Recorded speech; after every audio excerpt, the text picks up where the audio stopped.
Solapur news 24 मध्ये आपलं स्वागत आहे। आजच्या प्रमुख बातम्यांवर एक नजर टाकूया। जागेच्या वादातून बुधवार बाजार परिसरात 2 गटांमध्ये जोरदार हाणामारी झाली। या घटनेत दोन्ही गटातील एकूण 5 जण जखमी झाले आहेत। जखमींमध्ये पहिल्या गटातील मुस्कान कुरेशी वय 19, मोहम्मद आनिफ कुरेशी वय 36 आणि मुर्तुजा कुरेशी वय 26 राहणार साखरपेठ सोलापूर यांचा समावेश आहे। या तिघांना उपचारासाठी सोलापूर येथील श्री छत्रपती शिवाजी महाराज सर्वोपचार रुग्णालयात दाखल करण्यात आले।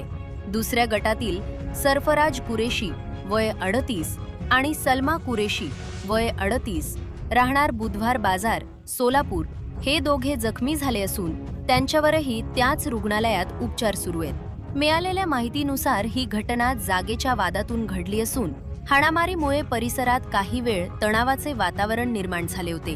तातडीनं पोलिसांना माहिती दिल्यानं पोलिसांनी घटनास्थळी धाव घेतली। जखमींची प्रकृती स्थिर असल्याची सांगण्यात येत आहे।